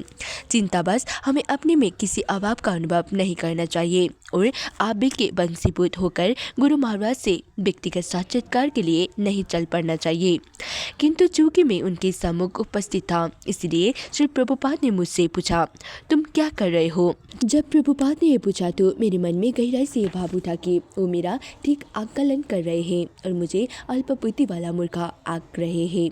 यहाँ मैं संन्यास की दीक्षा अभी अभी प्राप्त कर चुका था और अपने सहायक के साथ उनके सम्मुख उपस्थित होकर उनका ध्यान चाहता था। अब चूंकि मैं उनसे ध्यान की याचना कर चुका था तो उन्होंने एक सर्वोच्च की दृष्टि से मुझे देखा और अपने प्रश्न से ये संकेत दिया कि कृष्ण भावनामृत के प्रसार के लिए मैं कुछ नहीं अथवा अत्यल्प करता रहा हूँ।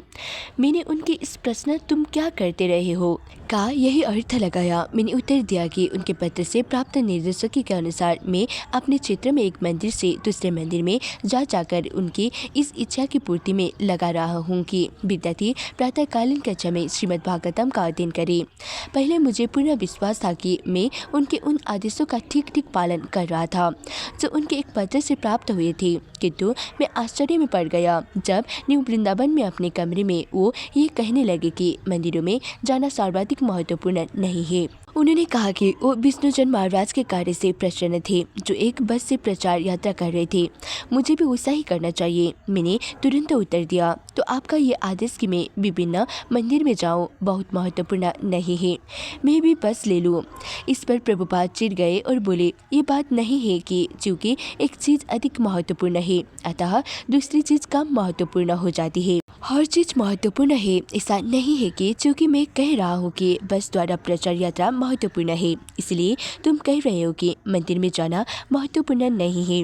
कृष्ण का सिर महत्वपूर्ण है और कृष्ण का पैर महत्वपूर्ण है, उनसे संबंधित हर वस्तु महत्वपूर्ण है। न्यू वृंदावन में प्रभुपाद सभी तरह के कार्यकलापों में औपचारिक अथवा अनौपचारिक रूप से पूरी तरह भाग ले रहे थे, किंतु बम्बई के मामले की चिंता का उनका मन पर विशेष भार था। यद्यपि उन्होंने संसार के विभिन्न भागों में कृष्ण भावनामृत आंदोलन की रेख करने के लिए जीबीसी सचिवों की नियुक्त कर दी थी, किंतु समस्त भारत के वास्तविक जीबीसी सचिव वो स्वयं ही थे। अतएव वो जहाँ भी जाते वहाँ की परियोजना को उन्हें आंशिक ध्यान देना ही पड़ता। वो जीबीसी सचिव का आदर्श उदाहरण प्रस्तुत कर रहे थे। व्यवहारिक मामलों पर शुद्ध अंतःकरण से ध्यान देते हुए भी वो सदैव लोकातीत बने रहते थे। कृष्ण पर पूर्णतः निर्भर और सदैव प्रचाररत गिरिराज को तार भेजने या बम्बई की समस्याएं सुनने के तुरंत बाद वो अपनी शांतिपूर्ण दिनचर्या और सक्रिय प्रचार कार्य में लगे गए थे। वो सवेरे के मालिश कराते, स्नान करते, विधिवत बारीकी से तिलक लगाते, शांति मन से गायत्री मंत्र जपते, प्रसाद ग्रहण करते, 1 घंटा विश्राम करते और पूरे दिन के कार्यकलाप के बाद संध्या समय वो जहाँ भी होते वहाँ के मंदिर में जाते, व्यास आसन पर बैठकर जय राधा माधव गाते और विस्तृत कृष्ण चेतना पर भाषण देते। सितंबर 8 न्यू वृंदावन के बाद प्रभुपाद पिट्सबर्ग गए, जहाँ वो दी सीरिया मास के बड़े हाल में एक सफल कार्यक्रम में सम्मिलित हुए।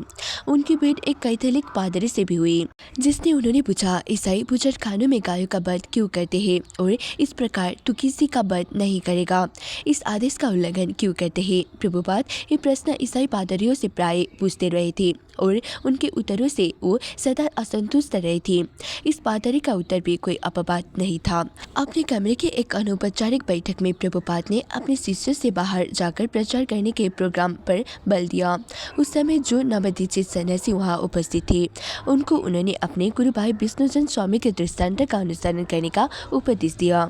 बस में नगर नगर यात्रा करो, समारोह करो, पुस्तकें और पत्रिकाएं वितरित करो। सितंबर 9 डलास के भक्तों ने एक गिरजाघर की सुविधाएं खरीद ली थी और वो गुरुकुल के नाम से वहाँ बच्चा को लिए पहला स्कन स्कूल स्थापित कर रहे थे। 1971 और 1972 के मध्य भारतवर्ष में यात्रा करते हुए प्रभुपाद ने डल्लास के अध्यापकों को कृष्ण चेतना युक्त प्रारंभिक स्कूल की स्थापना में अपनाए जाने वाले मूलभूत निर्देश अपने कई पत्रों में लिख भेजे थे। हम पढ़ने और लिखने की प्रारंभिक योग्यताएं सिखलाएंगे, किंतु साथ ही पूर्ण जीवन कैसे जिया जाता है इसका भी आध्यात्मिक ज्ञान देंगे। अन्य कौन सा ऐसा स्कूल है जो इस तरह की अद्भुत शिक्षा का अवसर देता है। पिछली रात दिल्ली पंडाल में मेरा व्याख्यान का विषय स्कूलों और कॉलेजों में कृष्ण चेतना सिखाने की आवश्यकता था। ये एक क्रांतिकारी विचार है, किंतु हमने देखा है कि प्रौद्योगिक और विज्ञान की इस सारी नास्तिक शिक्षा का वास्तविक परिणाम ये है कि वो एक के बाद एक हिप्पी पैदा करते जा रहे हैं। इन गगन स्पर्शी इमारतों का लाभ क्या है यदि आगे की संतान उनके बनाए न रख सके। गुरुकुल की प्राचीन पद्धति को पुनर्जीवित करना चाहिए। वही उस पद्धति का पूर्ण उदाहरण है जिसका विकास ऐसे महान व्यक्तियों और अगंभीर और जिम्मेदार नेताओं को उत्पन्न करने के लिए किया गया है, जो जानते हैं कि नागरिकों का वास्तविक कल्याण किस में है। प्राचीन काल में सभी महान पुरुषों की शिक्षा इसी पद्धति में हुई थी। अब आपका दायित्व है कि इस पद्धति का प्रवेश अपने देश में कराए। इसे ठंडे दिमाग से कीजिए और बहुत शीघ्र आपके देशवासियों के लिए इसके व्यावहारिक लाभ सामने आएगा। इस प्रश्न से डलास के भक्तों को विश्वास हो गया था कि श्री प्रभुपाद की प्रसन्नता के लिए सर्वाधिक महत्वपूर्ण कार्य कर रहे हैं। स्कूल को दूसरे इस्कान सदस्यों का समर्थन मिल गया था और उनकी संपत्तियों ने अपने बच्चों को उसमें दाखिल कराया था। श्री प्रभुपाद के वहां आने तक करीब 50 छात्रों का दाखिल हो चुका था। प्रभुपाद ने कहा कि डलास के मौसम से उन्हें कलकत्ता की याद आने लगी थी।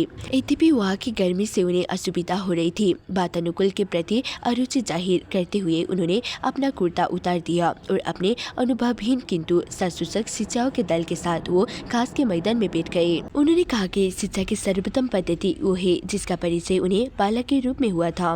कक्षा में एक अध्यापक हो और विभिन्न अवस्थाओं तथा अभिरुचियों के 50 तक शिक्षार्थी हो। एक एक करके उस शिक्षक की डेस्क तक आए, मार्गदर्शन प्राप्त करे, आगे क्या करना है इसे जानने और अपने स्थान पर लौटकर निर्दिष्ट कार्य पूरा करे। गुरुकुल के शिक्षकों को विशेष रूप से इस बात की चिंता थी कि दंड का सहारा लिए बिना वो छात्रों को अनुशासित कैसे बनाए रखे और प्रभुपाद ने उनकी इन सारी कठिनाइयों का समाधान बिना संकोच निकाल दिया। उन्होंने कहा कि छात्रों में शिक्षकों के प्रति डर और प्रेम दोनों होने चाहिए। शिक्षकों चाहे कि अपनी कठोर मुद्रा से किसी उच्छृंखल छात्र को भयभीत करके उसे विनीत बनाए, किंतु बालक को शारीरिक दर्द नहीं देना चाहिए। अगले दिन प्रभुपाद एक कच्चे में गए और विद्यार्थियों के सामने एक गद्दी पर बैठ गए। दोनों हाथों में श्यामपट्ट की एक एक छड़ी लेकर उन्होंने मजाक में कहा कि एक छड़ी से लड़कों को सिर पर मार जाएगा और दूसरे से उनके हाथों पर। प्रभुपाद की खिलवाड़ी मनोवृत्ति देखकर बच्चे और शिक्षक सभी प्रसन्न हो उठे और जब उन्होंने पूछा कि क्या कोई मार खाना चाहता है, तो शिक्षक और छात्र सभी अपने हाथें आगे निकाले हुए उनकी ओर बढ़ने लगे ताकि वो उनसे दयापूर्ण मार खा सके। ये दिखाने के लिए कि शिक्षा कैसे दी जाती है, उन्होंने किसी एक शिक्षार्थी को आगे आने के लिए कहा। द्वारकाधीश आगे आया। प्रभुपाद ने अपना श्रद्धास्पद हाथ उसके हाथ के ऊपर रखा और संस्कृत वर्णमाला का पहला अक्षर बनाने का उसे बार बार अभ्यास कराया। बम्बई के समाचार प्रभुपाद का पीछा करता डलास पहुंचा। बम्बई से पश्चिम देश में आए एक भक्त ने गिरिराज के बम्बई केंद्र के अध्यक्ष पद से त्याग पत्र देने की हाल की चर्चा के बारे में प्रभुपाद को बताया। श्रीमान एन से वकील से और सरकार से निपटने में अपनी विफलता से निराश होकर और भक्त के वापसी लड़ाई झगड़ों तथा असहयोग से परेशान होकर गिरिराज अपने आप को अध्यक्ष पद के अयोग्य समझने लगा था। अब गिरिराज की चिंता प्रभुपाद की चिंता बन गई और वो जीव परियोजना के मामलों को लेकर फिर चिंताग्रस्त हो गए। वहाँ कोई ऐसा नहीं था जिसके साथ वो इस मामले में विचार विमर्श करते, क्योंकि अमेरिकी भक्त बम्बई के मामलों के बारे में लगभग कुछ नहीं जानते थे। रात को इतनी अधिक गर्मी थी कि प्रभुपाद सो नहीं सके, नहीं वो श्रीमद् भागवतम के अनुवाद पर ध्यान केंद्रित कर सके। इसलिए वो देर रात तक जागते रहे और बम्बई के बारे में अपने सचिव से बात करते रहे। वो श्रीमान एन के मनोवृत्ति के बारे में अनुवाद लगाते रहे, हरे कृष्ण लेट के बारे में अपनी चिंता अभिव्यक्त करते रहे और भक्तों की हिचकिचाहट और निरुत्साह पर आश्चर्य प्रकट करते रहे। विभिन्न बिंदुओं से वो मामले के बारे में तर्क वितर्क करते रहे जब तक कि सवेरा नहीं हो गया और अंत में उन्होंने इस मामले को एक ओर रख लिया। तब उन्होंने एक दूसरा तार लिपिबद्ध किया। भूखंड का मामला अविलंब अच्छी से अच्छी कीमत पर तय करो। श्रीमान एन ने इसे देने का वायदा किया था। यदि वो नहीं देता तो हम देंगे। 15,000 की पेशकश करो। मेरे आने तक अध्यक्ष पद मत छोड़ो। संगमरमर से निर्मित राधा और कृष्ण के विशाल अर्चा विग्रह न्यूयॉर्क से ट्रेलर द्वारा डलास पहुँचे। प्रभुपाद जब भारत में थे तभी डलास गुरुकुल के लिए उन्होंने इन अर्चा विग्रह का विशेष रूप से चयन किया था और उन्हें संयुक्त राज्य भेजने का आदेश दिया था। कृष्ण का अर्चा विग्रह राजसी था। वो स्कंद के बहुत से अर्चा विग्रह से लंबा था। उसकी बाहें और सिर उल्लेखनीय ढंग से विशाल थी। एक कहानी के अनुसार वो विग्रह कई सौ वर्ष पुराना था और इसलिए एक प्राचीन परंपरा के अनुरूप तराशा गया था। यद्यपि डलास के भक्त राधा कृष्ण अर्चा विग्रह की स्थापना के लिए तैयार नहीं थे। तथापि प्रभुपाद ने उन्हें 2 दिन के अंदर स्थापना के लिए तैयार कर देने को कहा और ये भी कहा कि स्थापना वो स्वयं करेंगे। किंतु जावो देवीदासी ने अर्चा विग्रह का मूल रंग किसी की अनुमति लिए बिना ही छुड़ा दिया और वो उन पर नया रंग चढ़ाने लगी। जब प्रभुपाद को ये मालूम हुआ तो वो बहुत कुपित हुए। उन्होंने डलास के अध्यक्ष सतस्वरूप दास गोस्वामी को अपने कमरे में बुलाया और उनसे स्पष्टीकरण मांगा। सतस्वरूप ने कहा कि वो अनजान था और जावन ने उसकी अनुमति के बिना ही सब कुछ किया था। प्रभुपाद ने तब जावन को बुलाया और वो क्रोध से उस पर बरस पड़ी। वो रोने लगी। श्री प्रभुपाद ने पूछा, तुमने ऐसा क्यों किया? उसने रोते हुए गले से उतार दिया, बेवकूफ़ी। श्री प्रभुपाद ने कहा, हाँ बेवकूफ़ी, घातक बेवकूफ़ी। तुम बेवकूफ़ हो और हमेशा बेवकूफ़ रहोगी। तो अब इसके बारे में क्या कर रहे हो?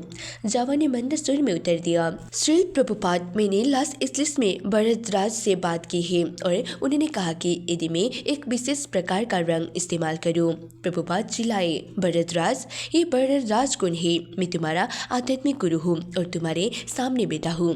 मुझसे क्यों नहीं पूछती? मायूस होकर वो कमरे में बैठे अन्य लोगों की ओर मुड़े और उन्होंने पूछा, तो अब इसके बारे में क्या किया जाए? महिलाओं में से एक ने कहा कि शीघ्र सूखने वाले रंग से वो अर्चा विग्रह को पहले जैसा दोबारा रंग कर स्थापना के लिए समय पर तैयार कर सकती है। श्री प्रभुपाद ने कहा, हाँ इसे शीघ्र करो। जावा ने सारी रात जगकर अर्चा विग्रह को पहले जैसा फिर से पेंट किया। दूसरे दिन सवेरे जो अर्चा विग्रह की स्थापना का दिन था, कृष्ण बहुत सुंदर लग रहे थे। यद्यपि पेट की ताज़ा होने के कारण उनका शरीर स्थान स्थान पर चिपचिपा था। उस दिन सवेरे व्हाइट रॉक लेक के इर्द गिर्द के भ्रमण में विभिन्न विषयों पर दार्शनिक भाव से बात करते हुए प्रभुपाद अकस्मात सतस्वरूप महाराज की ओर मुड़े और उन्होंने स्थापना समारोह की तैयारियों के बारे में पूछा। जब सतस्वरूप ने कहा कि वो निश्चयपूर्वक नहीं कह सकते कि विग्रह पर लगाया गया रंग समय से सूख जाएगा, तो प्रभुपाद अचानक रुक गए। वो बोले कि यदि विग्रह तैयार नहीं होंगे तो डलस में उनके ओर अधिक रुकने का कोई अर्थ नहीं है। अपने सचिव की ओर मुड़कर उन्होंने कहा कि उनके उड़ान का आरक्षण जितनी जल्दी हो सके बदल दिया जाए। सतस्वरूप ने क्षमा याचना की और कहा कि हो सकता है कि हर चीज़ समय पर तैयार हो जाए। प्रभुपाद का क्रोध शांत हो गया और वो अन्य विषयों के बारे में बात करते हुए घूमते रहे। बाद में प्रभुपाद के अपने कमरे में अकेले सतस्वरूप से बात की और भौतिकतावादी जीवन पर सवेरे के अपने व्याख्यान को जारी रखा। जिस तरह अधिकांश लोग सामान्य वस्तुओं के बारे में बातें करते हैं, उसी तरह प्रभुपाद ने अकस्मात ढंग से बद्ध आत्माओं की मूर्खता के बारे में बताया।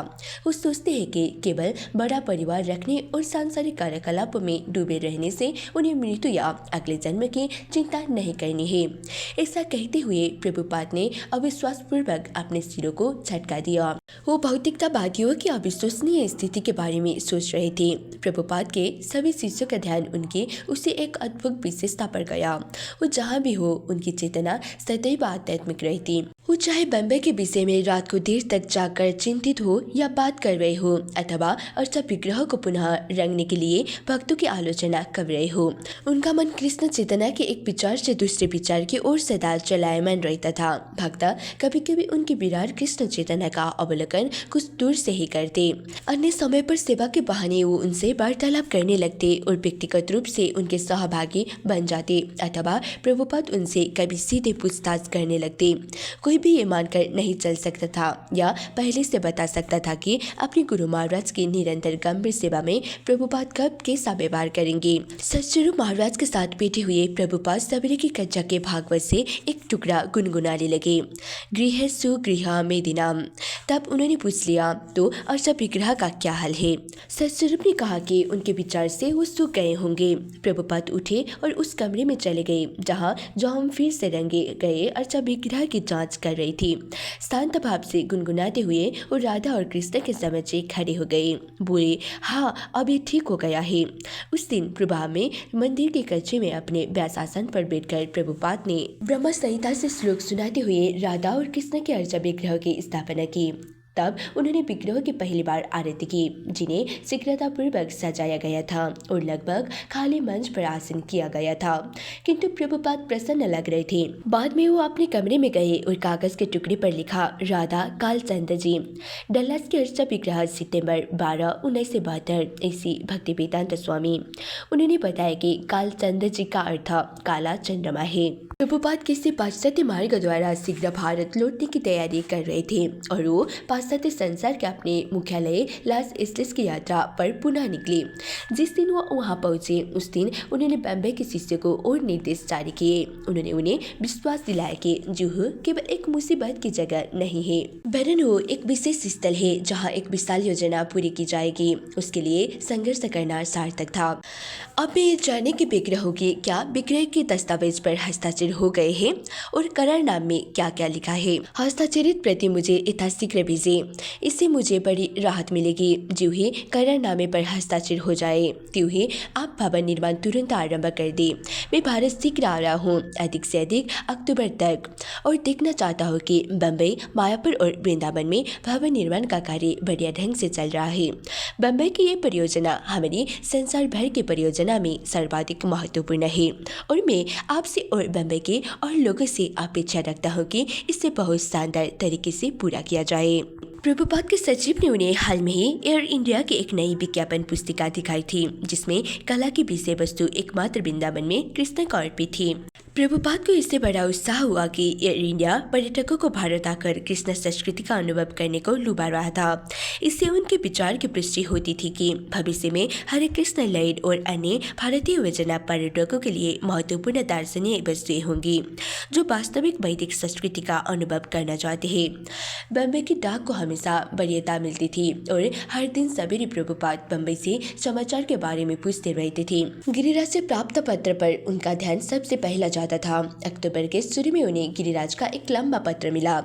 भौतिक प्रकृति पर हमारा कोई बस नहीं है और यद्यपि हर चीज बहुत मंद गति से चल रही है। श्रीमती मोरारा जी, श्रीमान मुनिम, बैंक और श्रीमान इन सभी का कहना है कि वो जितनी तेजी से संभव है चल रहे हैं और ये उनका पसंद नहीं है कि हम उन्हें मामले के महत्व का और उसे शीघ्र तय करने की आपकी चिंता का बार बार स्मरण कराए। आगे कोई प्रगति नहीं हुई थी। करारनामे पर हस्ताक्षर अब भी नहीं हुए थे। यद्यपि गिरिराज का कहना था कि अध्यक्ष पद से त्याग पत्र देने का अब उसका कोई इरादा नहीं था, किंतु उसका पत्र पढ़ने के बाद प्रभुपाद इस निष्कर्ष पर पहुंचे कि भारत में अन्य वरिष्ठ भक्तों को भी उसकी सहायता करनी चाहिए। इसलिए उन्होंने तमाल कृष्ण गोस्वामी और भावानंद को, जो वृंदावन में थे, लिखा कि वो तुरंत बम्बई जाए और पट्टी के मामले को शीघ्र पूरा कराए। प्रभुपाद इस तरह तमाल कृष्ण गोस्वामी से कह रहे थे कि वो भारत में व्यवस्थापक के रूप में अपने पद को पुनर्जीवित करें। गिरिराज के पत्र से मैं समझ सकता हूँ कि उसे कठिनाई हो रही है। मेरा विचार है कि जीबीसी में आपको अपने पद को पुनर्जीवित करना है और भारत में सभी मामलों की अच्छी ढंग से रेख-देख करनी है। प्रभुपाद ने गिरिराज को सूचित किया कि अन्य भक्त भी उसकी सहायता के लिए पहुंच रहे हैं और उसे ये भी बात दिलाया कि उसे न्यास मंडली को भी साथ लेकर कार्य करना है। इतनी दूर के स्थानों में अपने दिमाग पर अधिक जोर नहीं डालना चाहता कि किसी कठिनाई के उत्पन्न होने पर तुमको क्या करना है। इसलिए मैं पूर्ण रूप से तुम पर और अपने विश्वस्त वरिष्ठ शिष्यों पर निर्भर हूँ कि मामले को अच्छे ढंग से शीघ्र निपटा जाए। प्रभुपाद अपने बम्बई के प्रबंधकों को बार बार निर्देश देते रहे कि बिक्री के करारनामे के शर्तों में कोई परिवर्तन न किया जाए। वो इतनी रियायत के लिए तैयार थे कि 5 लाख रुपए टैक्स के दे दिए जाए। और पूरी कीमत में से इन्हें घटा दिया जाए। इसके आगे कोई भी परिवर्तन नहीं। भक्तों के श्रीमान इन पर दबाव डालना था कि वो मूल मसौदे पर कायम रहे। प्रभुपाद को चिंता हो रही थी कि उनके वकील श्रीमान डी से कोई समाचार नहीं आया। 2 सप्ताह पहले उन्होंने श्रीमान डी और श्रीमान इन दोनों को तार भेजा था और देर के बारे में रिपोर्ट मांगी थी, किंतु उन्हें किसी से कोई उत्तर नहीं मिला था। उन्होंने एक दूसरे वकील वकील को, जो उनके बम्बई के मित्र थे, देर के बारे में पूछते हुए लिखा था। लॉस एंजलिस में उन्हें उत्तर मिला कि श्रीमान डी अब उनके वकील नहीं थे। सदमा पहुंचने वाले इस समाचार के मिलने के 2 सप्ताह बाद प्रभुपाद को श्रीमान डी के कार्यालय से एक औपचारिक पत्र मिला, जिसमें भी वही बात लिखी थी। बम्बई से हाल में जितने समाचार मिले थे, उनमें ये सबसे अधिक चिंता उत्पन्न करने वाला था। प्रभुपाद को अब मालूम होने लगा कि किस तरह आरंभ से ही श्रीमान एन धूर्तता की योजना बनाने में लगा था। ये केवल ढिलाई या सरकार की ओर से देर का मामला नहीं था। श्रीमान डी और श्रीमान एन की साठगांठ थी, वो धूर्त थे। अतः अब असली युद्ध शुरू होने जा रहा था। इस कांड को न्यायालय जाना होगा और श्रीमान एन के विरुद्ध फौजदारी का अभियोग चलाना होगा। संघर्ष से बचा नहीं जा सकता था, किंतु प्रभुपाद को अब भी लगता था कि कानून की दृष्टि से उनकी स्थिति बहुत मजबूत थी। लॉस एंजलिस से प्रस्थान करने के पूर्व प्रभुपाद ने एक और चाल के बारे में सोचा। उन्होंने गिरिराज को लिखा कि उस समाचार पत्र में ये नोटिस सौंपा दे कि स्कन के जुहू में श्रीमान एन के भूखंड को खरीदने के लिए एक करार किया है। उसके बाद प्रभुपाद बर्कल गए। अक्टूबर 6 बर्कल के अपने संक्षिप्त अवधिवासी में प्रभुपाद कैलिफोर्निया विश्वविद्यालय के प्रोफेसरों के एक दल से मिले और उन्होंने बर्कल मंदिरों में राधा कृष्ण विग्रहों की स्थापना की, किंतु उनका ध्यान अब भी बम्बई पर था। उन्होंने तमल कृष्ण गोस्वामी को लिखा, बम्बई का सौदा श्रीमान एन और श्रीमान डी की चालबाजियों से गड़बड़ा गया है। गिरिराज कठिनाई में है। इन दुनियादारी मामलों में वो नीरव बचा है, इसलिए उसकी सहायता के लिए तुरंत जाइए, किंतु इतनी सावधानी रखिए कि रुपये रजिस्टर के कोर्ट में दिए जाए, श्रीमान एन या उनके वकील के हाथ में नहीं। मामले को ठीक से निपटाइए, अन्यथा उचित कार्रवाई के लिए हमें फौजदारी या दीवानी केस श्रीमान एन के विरुद्ध दायर कर देना चाहिए। प्रभुपाद ने करिंदर को, जिसे वो इससे मामलों में निपुण समझते थे, सहायता करने के लिए बम्बई भेजने का निर्णय लिया। वो श्याम सुंदर को भी भेजना चाहते थे, लेकिन वो लंदन गया हुआ था एक बड़ी जायदाद के सिलसिले में, जिसे जॉर्ज हैरिसन अनुदान करना चाहता था। किंतु प्रभुपाद ने श्याम सुंदर को सूचना भेजी कि लंदन का मामला तय होते ही उसे बम्बई चले जाना है। प्रभुपाद लड़ाई के लिए तैयार थे, वो धोखा खाने वाले नहीं थे। भारत लौटते हुए प्रभुपाद पुनः हवाई गए। फिर 11 अक्टूबर को वो पहली बार मनीला गए, जहां उनके शिष्यों के एक छोटे दल ने मंदिर और होटल इंटर कॉन्टिनेंटल दोनों स्थानों में उनके व्याख्यान का कार्यक्रम निश्चित किया था। मनीला में प्रभुपाद ने जूही संपत्ति के संबंध में अपनी स्थिति पर सावधानीपूर्वक विचार किया और वो इस निष्कर्ष पर पहुंचे कि विजय उनकी होगी। गिरिराज को लिखित एक पत्र में उन्होंने अपने तर्क के बिंदुओं को इस तरह गिनाया: 1. क्रेता के रूप में हमने सभी शर्तों को पूरा किया है। 2. श्रीमान एन ने जानबूझकर देर की है, उनका उद्देश्य हमें धोखा देना था, जैसा कि इस संबंध में वो औरों के साथ भी कर चुका था। 3. किंतु इस बार वो हमें धोखा नहीं दे सकता, क्योंकि भूखंड पर हमारा अधिकार हो चुका है और उसमें राधा कृष्ण विग्रह स्थापित हो चुके हैं। 4. इसलिए हमें तुरंत न्यायालय जाना चाहिए, जिससे उसे मजबूरी किया जाए कि उपट्टा की कार्रवाई अविलंब पूरी करे। 5. यदि न्यायालय में केस लंबे समय तक भी चलता रहा तो भी हमारे वहाँ के कार्यकलापों को बंद नहीं किया जा सकता। न्यायालय गए बिना हमारा उससे कोई समझौता नहीं हो सकता। 7. किंतु मैं समझता हूँ कि हमें 14 लाख की पूरी राशि की व्यवस्था कर लेनी चाहिए, जिससे इस दूरता से हमारा पिंड छूट जाए। 8. लेकिन न्यायालय गए बिना हम ये नहीं कर सकते, अन्यथा हम क्रय की शर्तों को तोड़ने के अपराधी माने जाएंगे। इसलिए कोई समझौता करने से पहले हमें न्यायालय जाना होगा।